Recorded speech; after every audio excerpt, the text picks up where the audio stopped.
I have two story times. They are about reproductive coercion. So she was triggered. So this woman says, I was so triggered by a video that was talking about stealthing. Okay, here it is.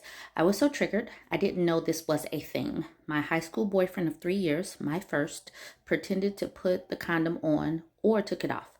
I was on a full basketball scholarship and got pregnant at the beginning of the season. I was so embarrassed and ashamed of myself. I felt so stupid, like, how could I? A couple of upperclassmen told me about a few clinics, but I refused because we were in love and going to get married. Around my 7th or 8th month, I started hearing that he was sneaking around with someone else, and I really felt like a fool. They allowed me to continue with school and stay on scholarship, red shirt, after I had my daughter to get in shape, but he became extremely negative and convinced me to leave school altogether, and we were supposed to get married, but didn't, and broke up. Fast forward, he started dealing and served 7.5 years in prison. And guess what? We got married after he was released. When our daughter was in the 12th grade, he left me and moved in with a much younger white woman with kids, with 3 kids. On our daughter's graduation day, he finally admitted that he got me pregnant on purpose because I was meeting too many new people and he was sick of me playing basketball as a grown woman. Our daughter overheard what he said and screamed and cried, "Do you know what mom went through?" I moved 1,000 miles away and filed for divorce. The second story, my ex-husband got me pregnant while I was in college.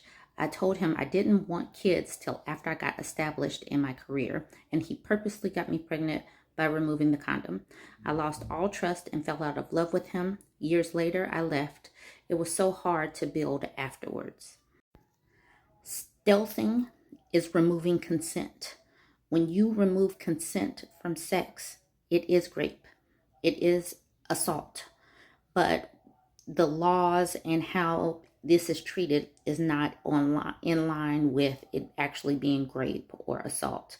It robs women of opportunities and time. It creates stress. It creates financial hardship. It creates physical hardships. So this is why I will forever be pro-choice, forever. And I will keep on hammering these conversations because women need to be aware that they happen and to not sentimentalize your feelings for these people and to handle it, to go to the clinic and handle it, because we have seen time and time again where these men eventually do bounce. Anyways, y'all get in the comments, like, comment, share. Let's continue this conversation.